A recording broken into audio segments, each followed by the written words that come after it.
Love by the villain. লেখিকা লিজামণি। পর্ব ৪৫।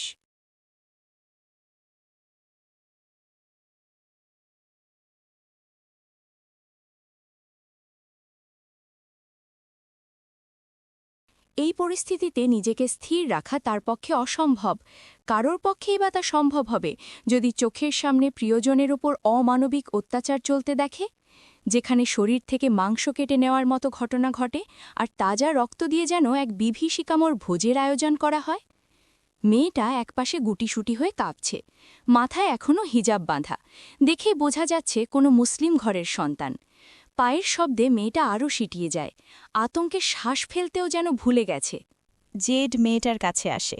একটু আগে রক্তাক্ত স্টিলটা এখন একদম পরিষ্কার হয়ে আছে, কুকুরের মতো জিহ্বা গিয়ে রক্তগুলো চেটে খেয়েছে। আচ্ছা, এই দ্রাস মিনার নামক আইল্যান্ডের পাশবিক নির্যাতনের কথা বাহিরের জগৎ কি জানবে? কোনোদিন কি জানতে পারবে এই নিকৃষ্ট কাজগুলোর কথা? জেডের দুটা পা এই অবশের মতো কাজ করে, দ্রুত হাঁটতে পারে না সে। এক হাত যে নেই সেই খেয়াল নেই। শরীরের রক্ত বদলাতে হয় কয়েক মাস পরপর, অথচ বিকৃত মস্তিষ্ক এখনও ঠিক হয়নি। দিন দিন যেন আরও উগ্র হয়ে উঠছে। জেড মেয়েটার হিজাবে ধরতেই মেয়েটা কান্না করে ওঠে। আমাকে এমন করো না, খারাপ কাজ এইগুলো। আল্লাহ ক্ষমা করবে না তোমাকে, জাহান্নামেও ঠাঁই হবে না তোমার। জেড পৈশাচিকভাবে হেসে উঠে বলে, তোর ষষ্ঠীকর্তাকেই তো মানি না আমি, জান্নাত জাহান্নাম মানতে যাব কেন? জেডকে মারার শক্তি কারণ নেই। মেয়েটা সাহস নিয়ে বলে, যে মানুষের মাংস খায় সে কিভাবে বুঝবে নিজের ষষ্ঠীকর্তাকে?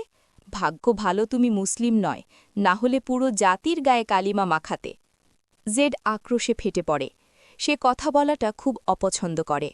আওয়াজ তার একদম সহ্য হয় না। এই কারণে সে কখনো বাহিরে যায় না। আওয়াজ শুনলেই মস্তিষ্ক অস্বাভাবিক হয়ে যায়। জেড মেয়েটার হিজাব এক টানে ছিঁড়ে ফেলে দিয়ে বলে, কথা বলাটা আমার পছন্দ নয়, তুই কে আমার দেখার বিষয় না, বাট এই মুহূর্ত তুই জেডের সম্পত্তি।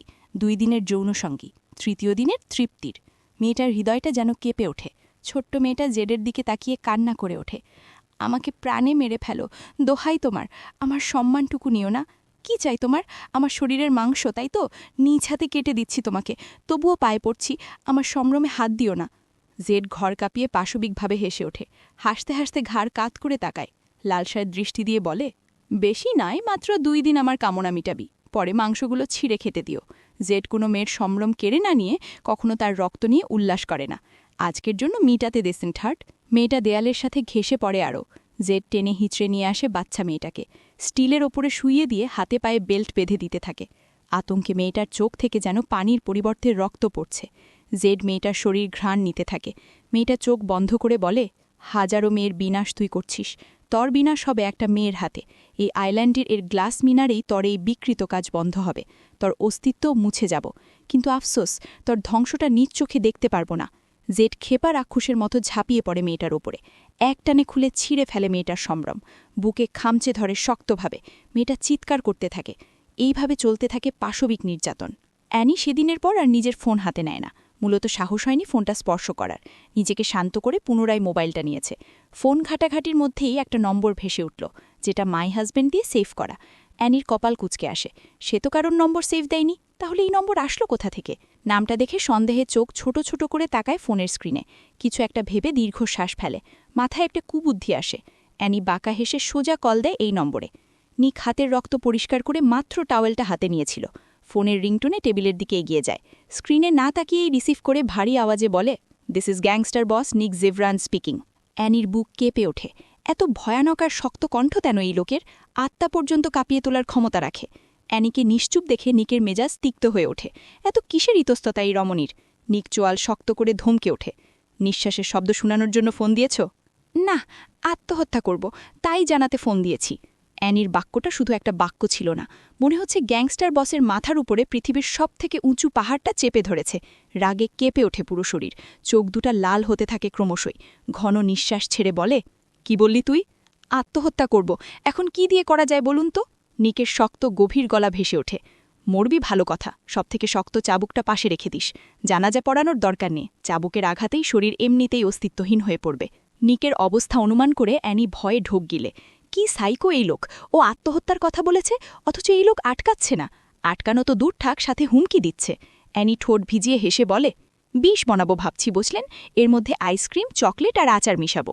এখন আর কি দিব? নিক চোখ বন্ধ করে শ্বাস ফেলে। নিঃশ্বাসটা যেন আটকে এসেছিল। অ্যানির এমন হুট করে ফোন দেওয়াটায় কপাল কুঁচকে আসে। ঠোঁট কামড়ে ধরে বলে, একটা গুরুত্বপূর্ণ জিনিস মিশাতে পারো। অ্যানি চোখের পাতা ঝাপটায়। কি সেটা? আমার সবথেকে গুরুত্বপূর্ণ জিনিস, যার ভাগ শুধু তুমিই পেয়েছ, এখনও পাচ্ছ, বারবার, প্রতিবার। নিকের ইঙ্গিত বুঝতেই অ্যানি ক্ষেপে যায়। ঠাডা পড়ুট আপনার এই বেজাত মুখের উপর। এনি ফোনটা কাটতে যাচ্ছিল। নিকের ধমকে আটকে যায়। I won't hang up the phone at all. কী বলার জন্য ফোন দিয়েছিলে সেটা বলো। বিনা কারণে ফোন দেওয়ার মতো মেয়ে তুমি নয়, সেটা ভালোভাবেই জানি। এনি ঠোঁট ভেজায়। বিরক্তি হয়েছেন? নিক গ্রীবাদেশ নাড়াল। সামান্য গম্ভীরতা নিয়ে বলে, একটা আদেশ কর যান, সারা জীবন তার সামনে বসে থাকতেও আমি রাজি। সেখানে ফোন দেখে বিরক্ত হওয়াটা অনেক বড় একটা অপরাধ। If you could feel just how crazy I become at the sound of your phone's ringtone, it would help a lot my fucking fool. কারণটা বলো।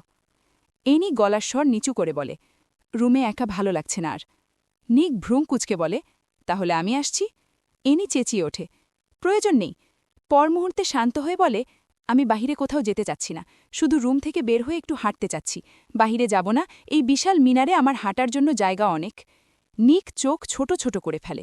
ল্যাপটপের স্ক্রিনে এক তাকে তাকায়, এরপর রেড বাটনে চাপ প্রয়োগ করে। এনি রুমে থেকে হালকা কেঁপে ওঠে। মনে হলো মিনারের বাহিরে কিছু একটা শব্দ হয়েছে, তবে শব্দটা তীব্র নয়। জনমানবহীন শূন্য রুমে থেকে এই সামান্য শব্দেও শরীর কাঁপুনি দিয়ে উঠেছে। নিক ঠোঁটে ঠোঁট চেপে বলে, এইবার যাও। এনি যেন ভুল শুনল। অবিশ্বাস্য কণ্ঠে বলে, কি বললেন? নিকের ঠান্ডার স্বর, যেতে বলেছি। এনি বিশ্বাস করেও করতে পারছে না। এইটা কিছুতেই তার চেনা নিক জেভরান বায়। তাকে তো বারান্দায়ও যেতে দেয় না, আলো বাতাস শরীরে লাগতে দেয় না, মেয়ে ছিলে কারোর নজরে আসতে দেয় না। তাহলে এই লোক আজ এত ঠান্ডা গলায় অনুমতি কিভাবে দিচ্ছে? এনি যখন গভীর ভাবনায় মগ্ন, তখন কারোর ভারী নিঃশ্বাস কানে আসে। ফোনের অপর পাশ থেকে নিকের এমন ঘন ঘন নিঃশ্বাস নেওয়া দেখে ভরকে যায়। নিক শক্ত গলায় বলে, তুমি কে? এনি হতভম্বের ন্যায় বলে, এনি। আমার কি হও? নিশ্চুপ হয়ে যায় এনি। এই প্রশ্নটার উত্তর কি হবে? আসলেই এই প্রশ্নের উত্তর এনির ভেতরে জানা নেই। একটা কাগজে সাইন করলেই কি বউ হয়ে যায়? তথাকথিত এই বৈধ সম্পর্কের মানে কি, যেখানে বাস্তবিক কোনো সম্পর্ক নেই? যখনই এই মনে হয় নিক তার স্বামী, তখনই এই কানে বাজতে থাকে নিকের সেই বাক্যগুলো, রক্ষিতা, জাস্ট রক্ষিতা তুই আমার, 100 কোটি টাকার বিনিময়ে তোকে কেনা হয়েছে। এনি বসে যায় বিছানায়। এই প্রশ্ন আর বাক্যগুলো তাকে পাগল পাগল করে ফেলে। মনে পড়ে যায় পাশবিক নির্যাতনের কথা। পায়ের পাতায় এক নজর তাকায়, যেখানে পড়ে যাওয়া দাগ আজও ঝলঝল করেছে। এই পড়ে যাওয়া দাগগুলো বিবাহের সাক্ষী। জ্বলন্ত কয়লার ওপর দিয়ে হেঁটে কাগজটায় স্বাক্ষর করতে হয়েছিল তাকে। নগ্ন শরীরে একের পর এক চাবুকের আঘাত। প্রতিটা ঘটনা মনে হলেই এনির নিঃশ্বাস বন্ধ হয়ে পড়ে। বাঁচার আগ্রহ হারিয়ে ফেলে সে। চোখ দিয়ে পানি পড়তে থাকে বিরতিহীনভাবে। এনি ঠোঁট কামড়ে ধরে অস্ফূর্ত স্বরে বলে, গন্তব্যহারা এক পথিক আমি। কে হয় আমি আপনার? নিকের কণ্ঠ আরও রুক্ষমূর্তি হয়ে ওঠে। স্ত্রী তুমি আমার বেবিগার্ল, যার গন্তব্য নিক জেভরানের কাছে। আর স্ত্রী হওয়ার প্রথম দায়িত্ব স্বামী খেয়েছে কিনা জিজ্ঞাসা করা। জিজ্ঞাসা করেছ তুমি আমাকে? নিকের কথায় এনি নিশ্চুপ হয়ে যায়। কাল কেটে যাওয়া হাতটার কথা মনে পড়ে। এনি তাচ্ছিল্য হেসে বলে, প্রস্টিটিউট ক্লাবে মেয়ে কম পড়েছে বুঝি, ওদের একজনে বলেন খাইয়ে দিতে। এনি কথাটা বলে নিককে আর কিছু বলার সুযোগ দিল না। এখন একটা বোম ফাটবে এটা আর বুঝতে বাকি নেই। যা অনুমতি পাওয়ার এটা সে পেয়ে গিয়েছে। এখন বাকি সব জাহান্নামে যাক। এনি গলায় ওড়না পেঁচিয়ে নেয়। দরজার সামনে এসে বড় করে শ্বাস নেয়। এরপর দরজাটা খুলে বাহিরে তাকায়। অবাক হয়ে আশেপাশে সব দিকে চোখ বোলায়। আশ্চর্যের বিষয়, একটা গার্ডও নেই। কিন্তু এখানে তো অসংখ্য গার্ড থাকে। কোথায় গেল সব? এনি আর ভাবতে পারল না। সিঁড়ি দিয়ে নিচে নামতে থাকে। সিঁড়ির ঠিক পাশের দিকটায় ভালোভাবে তাকায়। এই দিক দিয়েই সেদিন নিক তাকে একটা টর্চার সেলে নিয়ে গিয়েছিল। কিন্তু সেদিন তো এই দিকে একটা রাস্তা ছিল। আজ দেয়াল হলো কিভাবে? এনির মাথা কাজ করা বন্ধ করে দেয়। এনির খুব ভালোভাবে মনে আছে, যখন তাকে নিয়ে যাওয়া হয়েছিল তখন ঠিক এখানে একটা দরজা ছিল। দরজার বাহিরে ছিল বড় বড় সিঁড়ি। মাটির নিচে আছে ধ্বংসলীলা। এইটাই তাহলে মাফিয়া গুপ্তঘর, যেখানে সব পাপকর্ম হয়। এনি চারপাশে আবারও নজর রাখে। কোনো কিছু না পেয়ে সামনে এগিয়ে যায়। কিচেনের কাছে গিয়ে দেখে মাঝবয়সী একটা মহিলা। এই মহিলাটা এনিকে প্রতিনিয়ত খাবার দেয়। মহিলাটা এনিকে দেখে অবাক চোখে তাকায়। এনি মুচকি হেসে বলে, আসসালামু আলাইকুম মেলেক খালা, হাউ আর ইউ? মেইড আশ্চর্য হয়ে বলে, ওয়ালাইকুমুসসালাম মা, বাট ইউ আর হিয়ার। মেইডের দিকে তাকিয়ে এনির মুখটা মলিন হয়ে ওঠে। এরপরও নিজেকে খুশি দেখিয়ে বলে, I was looking at minar aunt. মিনারটা দেখছিলাম খালা। মেইড যেন অনেক খুশি হল। এনিকে এই প্রথম রুম থেকে বের হতে দেখেছে। এনি মেইডের দিকে তাকিয়ে আবারও প্রশ্ন করে, do you understand Bengali aunt? Yes my dear. Annie মুচকি হেসে বলে, বাহ, অনেক ভালো। আচ্ছা খালা, আপনি আগে কখনো কাজ করেছেন এখানে? গম্ভীর হয়ে বলে, আসলে মা, আমি প্রথম এখানে। শোনা মতে স্যার মেয়েদের পছন্দ করেন না, আর মায়ের বয়সী মহিলাদের নাকি উনি 2 চোখের বিষ মনে করেন। আরিশ স্যার বলেছে আমাকে রাখা হয়েছে আপনার জন্য। এনি সামান্য নড়ে চড়ে বসে। মা বয়সী মহিলাদের ঘৃণা করার মানে এনি অজানা নয়। এখনও নিজের মায়ের সাথে সব মায়েদের গুলিয়ে ফেলছে।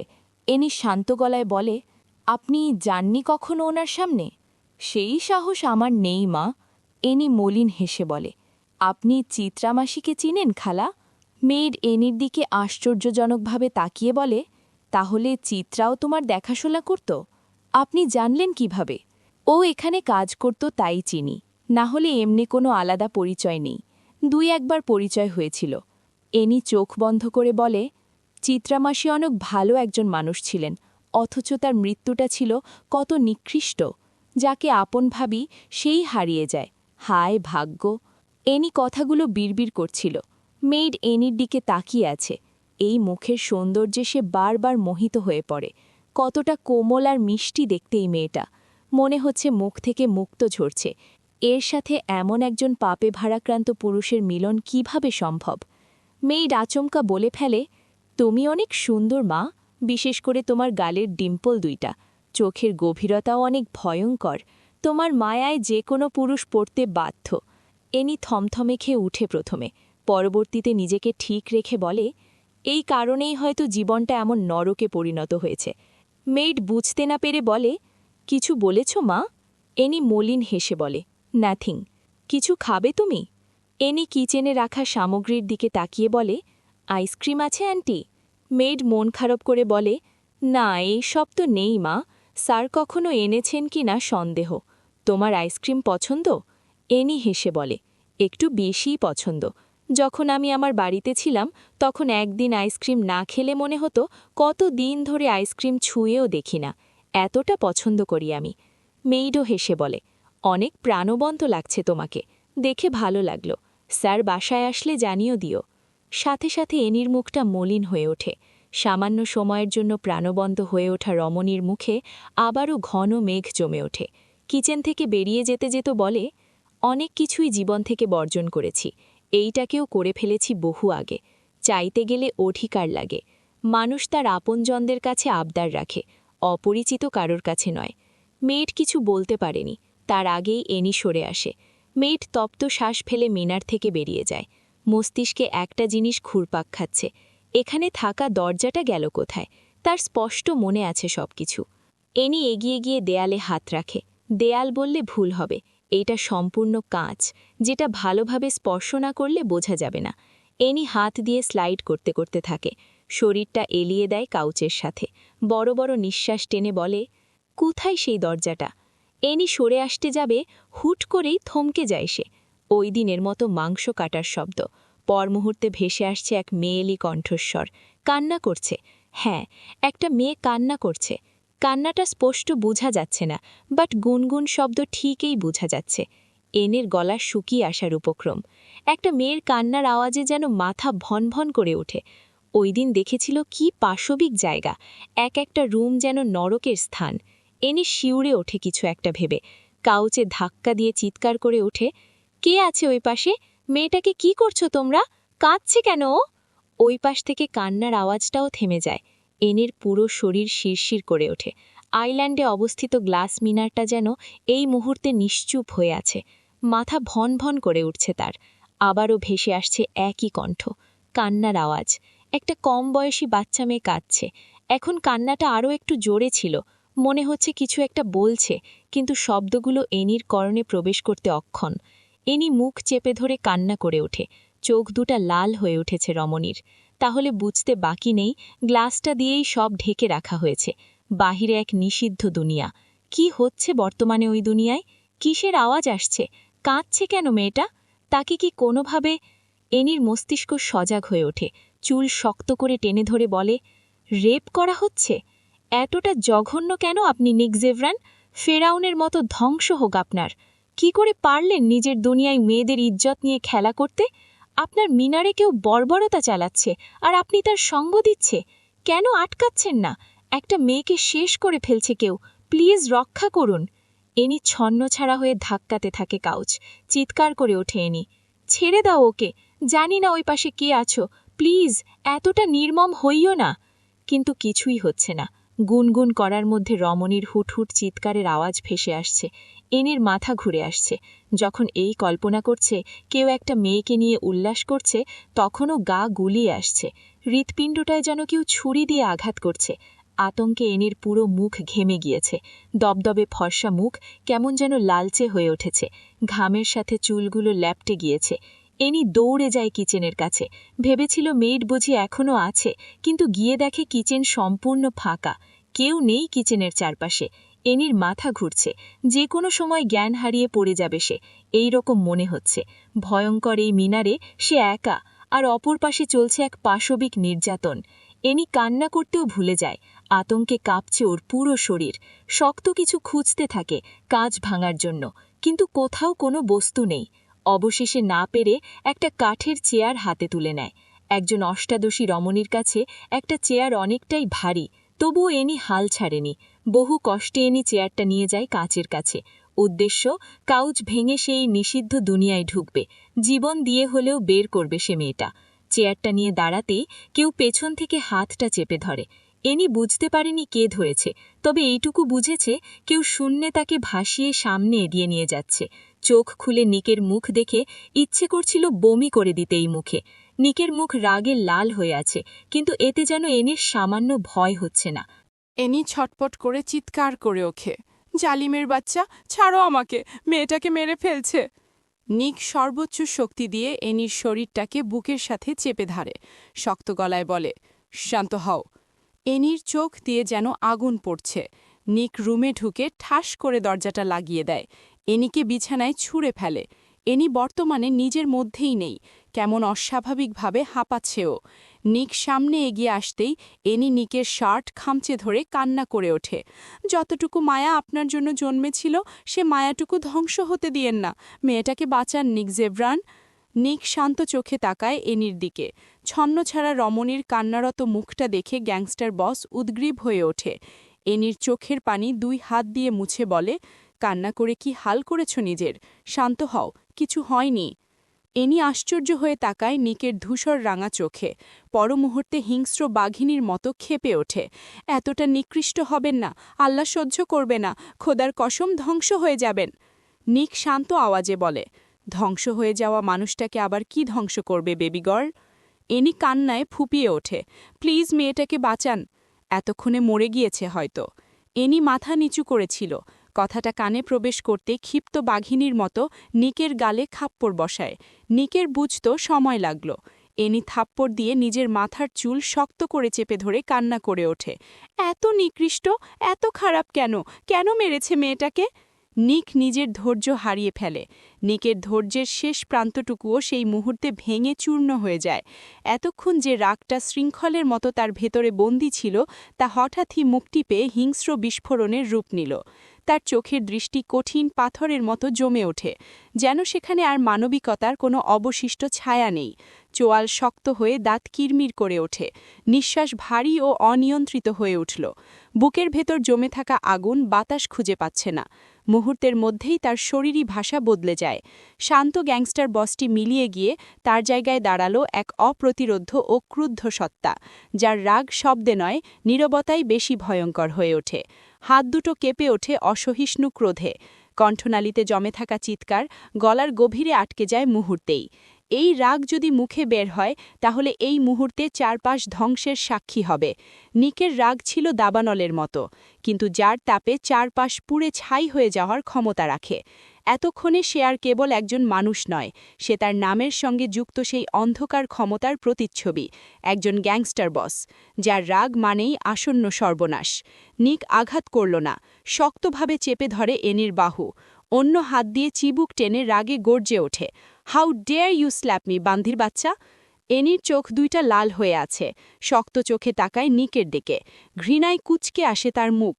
কোনো কিছু বিবেচনা না করে নিকের মুখে থুথু ছুঁড়ে মারে। নিক সাথে সাথে চোখ বন্ধ করে ফেলে। বড় বড় নিঃশ্বাস টেনে আচমকা উন্মাদের মতো চেপে ধরে এনির ঠোঁট। নিজের সমস্ত রাগ উগরে দিতে থাকে দন্তের ঘর্ষণে। নিকের উন্মাদতায় একপাশে হেলে যায় এনি। শ্বাস নিতে পারছে না সে। নিক বিছানায় নিয়ে 2 হাত চেপে ধরে শক্তভাবে। এমনভাবে ধরেছে যেন আঙুলের হাড্ডিগুলো ভেঙে যাচ্ছে।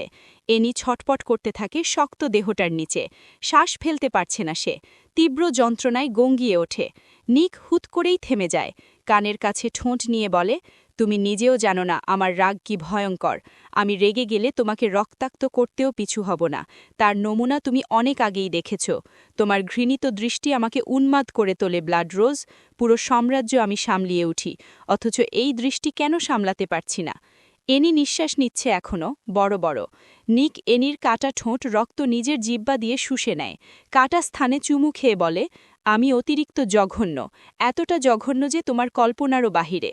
এনি চোখের পানি ছেলে দিয়ে বলে, এইভাবেই চলছে তাহলে ব্যবসা? নিক ভ্রু কুচকে বলে, কিসের ব্যবসা? এনি চোখ বন্ধ করে বলে, আপনাদের পতিতা ব্যবসা। ওই রুমে তো মেয়েদের নিয়ে ব্যবসা করা হয়। নিক শক্ত গলায় বলে, গ্যাংস্টার বস নিক জেভরান নারী ব্যবসা করে না। এনির শরীরে যেন কাটা গেথে দিচ্ছে। রাগান্বিত চোখে বলে, মিথ্যে বলতে কলিজা কাঁপছে না? নিক এনির কাটা ঠোঁটে শক্তভাবে চেপে ধরে। এনির সাথে সাথেই আর্তনাদ করে ওঠে ব্যথায়। নিক একইভাবে ধরে রেখে বলে, গড প্রমিস, যেদিন তোকে নিজের বউ হিসেবে গ্রহণ করেছিলাম তখন থেকে গ্যাংস্টার বস সব পাচার কাজ ছেড়ে দিয়েছে। নারী পাচারের মধ্যে শীর্ষে আমার নাম ছিল। প্রতি বছরে বহু শিশু বিক্রি করেছি আমি। তবে বর্তমানে শীর্ষে নয়, শেষেও গ্যাংস্টার বস নিক জেভরানের নাম নেই। এনির চোখ ঝাপসা হয়ে আসে। কতটা নিকৃষ্ট ছিলেন! যদি সবকিছু থেকে সরে আসেন, তবে আপনার গুপ্তঘর থেকে কান্নার আওয়াজ কেন আসছিল? নিক গ্রীবাদেশ নাড়ায়, কপাল ঘেঁষে বলে, সেটা তোমার না জানলেও চলবে। এনি তাচ্ছিল্য হেসে বলে, মিথ্যে আর বলতে পারছেন না? নিক এনির বাহু চেপে ধরে, চোয়াল শক্ত করে দাঁত পিষে বলে, আন্ডারগ্রাউন্ড সামলিয়েও গ্যাংস্টার বস কোনোদিন মিথ্যে বলেনি।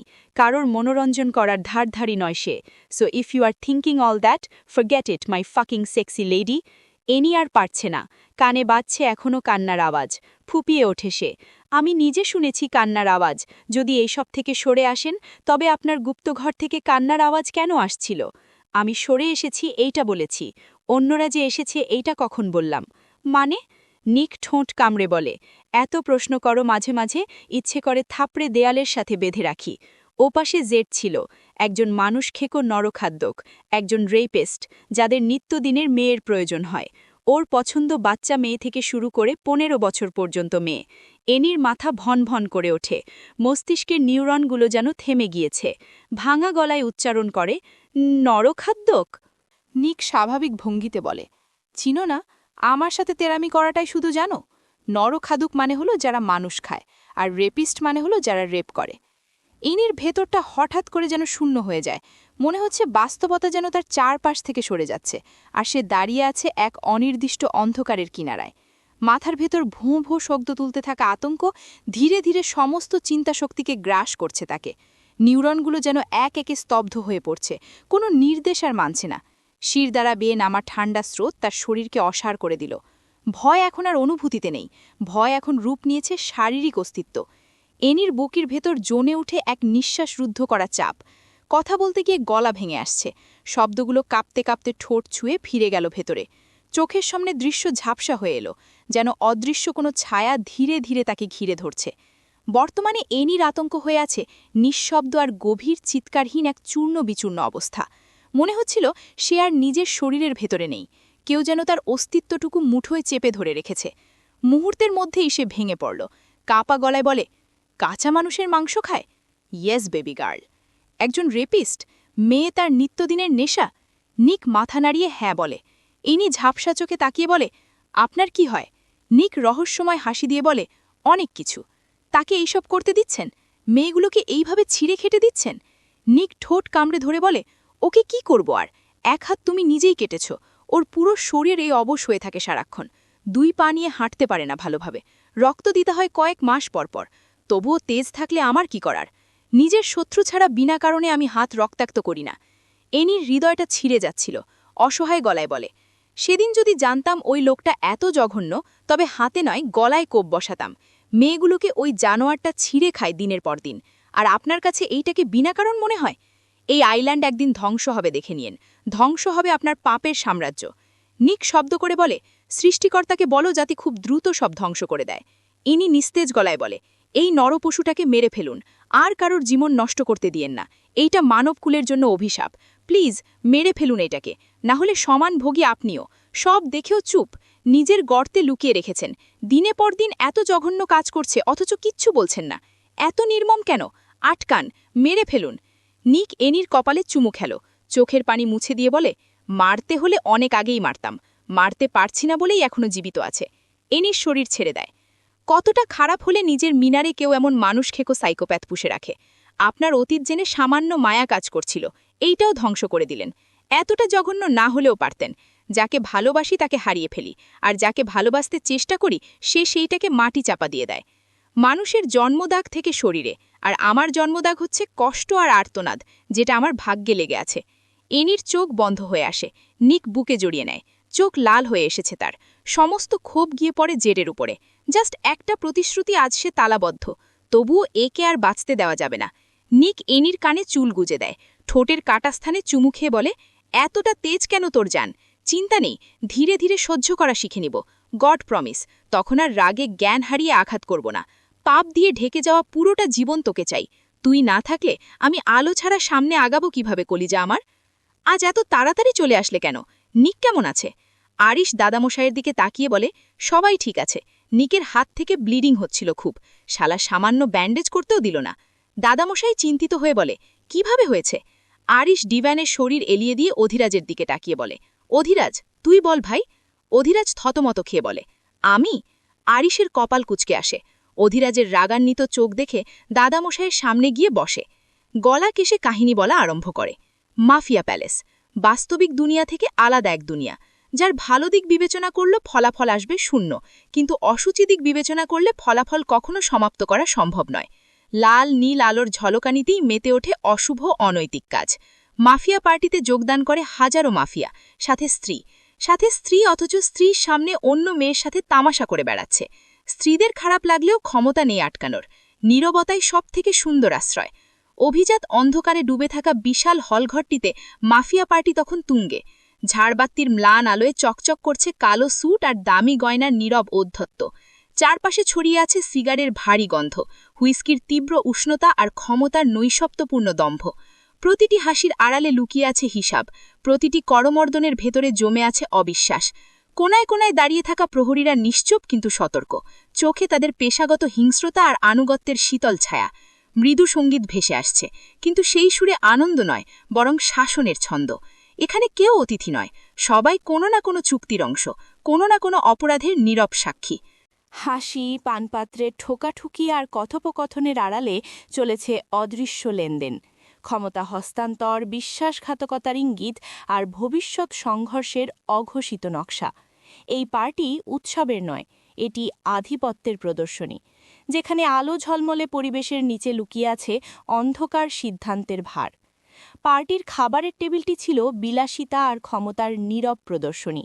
কালো মার্বেলের উপর সাজানো রূপালী প্ল্যাটারে পরিবেশিত হচ্ছিল ধোঁয়া ওঠা নানাবিধ রোস্ট, মাখনের কোমল আস্তরণে মোড়া গ্রিলড মাংস আর সুচারু কাটে সাজানো সামুদ্রিক খাবারময়, যার প্রতিটি পদে ছিল পরিমিত আড়ম্বর।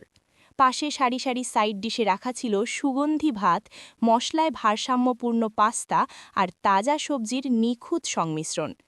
ডেজার্টের অংশে ছিল চকোলেটের গাঢ় আবরণে ঢাকা কেক, মসৃণ ক্রিমে ভেজানো পেস্ট্রি আর ফলের স্বচ্ছ গ্লাস বাউলে সাজানো রঙিন ফলালঙ্কার।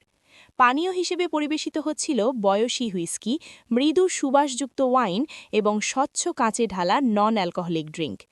অন্য টেবিলে সাজানো হয়েছে সবথেকে আশ্চর্যজনক জিনিস, রক্তের গ্লাস, মানুষের মাংসের সিদ্ধ বড় পেয়ালায় সাজানো। ছোট ছোট বাচ্চাদের দেহটাকে বড় বড় ভাগ করে কাবাবের মতো সাজিয়ে রেখেছে। রক্ত দিয়ে স্যুপ বানিয়ে তৈরি করা হয়েছে এই টেবিলের আয়োজন। নিক আসতেই সবাই শান্ত হয়ে যায়, মহিলারা অন্য পাশে চলে যায়। নিক একবারের জন্যেও চোখ তুলে তাকায়নি চারপাশে। সবাই নিজ নিজ চেয়ারে বসে পড়ে। শুরু হয় দেনা পাওনার এক অদ্ভুত হিসেব। ওয়াইনের গ্লাস এগিয়ে দেওয়া হয় সবার দিকে। নিক গ্লাসটা হাতে তুলে নেয়, কিন্তু একবারের জন্যেও হাতে তুলে নেয়নি। কায়াত তীক্ষ্ণ চোখে নিকের দিকে তাকিয়ে বলে, খাচ্ছেন না কেন? আয়োজন ভালো হয়নি? নিক চারপাশে বিরক্তি চোখে তাকিয়ে বলে, আয়োজন তো কিছুই দেখতে পাচ্ছি না। ইগর নিকের দিকে তাকিয়ে বলে, আয়োজন সবই ছিল, নারী ছাড়া আয়োজন জমে না। নারী নেই, তাই আয়োজনও নেই। নিক নাক মুখ কুচকে দাঁত পিষে বলে, ব্যস্যাপাড়া। কায়াত যেন মজা পেল। নিক কেমন এটা সবার জানা আছে। যে রুমে মেয়ে আছে সেখানে গ্যাংস্টার বসের অস্তিত্বও নেই। কোনোদিন কোনো মেয়ের সাথে দেখেনি। যারা গিয়েছে সবাই মরেছে। অথচ এক সামান্য নারীর জন্য কেমন দেওয়ানা হয়ে আছে আশ্চর্য পুরো সাম্রাজ্য। কায়াত ইশারা করে একটা মেয়েকে, যার শরীরে নাভি বের করা একটা ক্রপটপ পরা, হাঁটু পর্যন্ত উন্মুক্ত, গলার কাছটা পুরোটা খুলে আছে। মেয়েটার ঠোঁট কামড়ে কোমর দুলিয়ে এগিয়ে আসে নিকের দিকে। নিক কাগজ দেখতে ব্যস্ত। হুট করে কাঁধে কারোর হাতের স্পর্শ পেয়ে পিছন ফিরে তাকায়। পিছনে মেয়েটাকে দেখেই এক আকস্মিক কাণ্ড ঘটিয়ে ফেলে।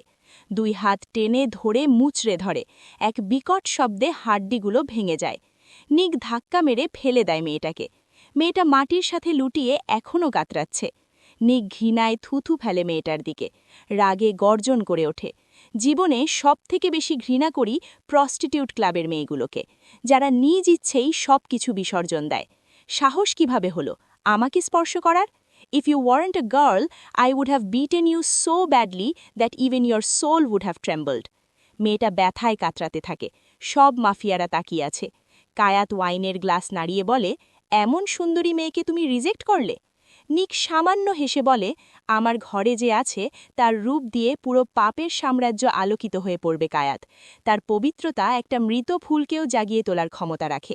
ঘরেরটা রেখে রাস্তায় নজর দেব কেন কায়াত? মেয়েটা অপমানে চুপ থাকতে পারল না। ভয়ে গলার আওয়াজও উঁচু করেনি। শান্ত গলায় এই বলে, সবথেকে সুন্দরী মেয়ে আমি। সস্তা বলছেন কাকে? পুরো মাফিয়া সাম্রাজ্য আমাকে চায়। নিক রক্ত চোখে নিয়ে তাকায়।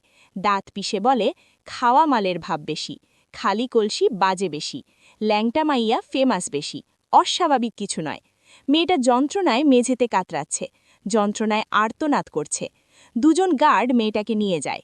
নিক ক্ষিপ্ত হয়ে কায়াতের দিকে তাকায়। লাস্ট ওয়ার্নিং দিচ্ছি তোমাকে কায়াত, পরের বার এমন ভুল করলে ইগরের মতো হাত ভেঙে গলায় ঝুলিয়ে দেব। কায়াত শান্ত চোখে তাকিয়ে বলে, কাম ডাউন গ্যাংস্টার বস, আপনার মনোরঞ্জনে এনেছিলাম। কতদিন আর এক পাত্রে? নিক টেবিলে শব্দ করে শাসিয়ে ওঠে, এখানেই থেমে যান। বাজে ইঙ্গিত দিলে কলিজা টেনে আনব। কায়াত ক্ষিপ্ত চোখে তাকায়।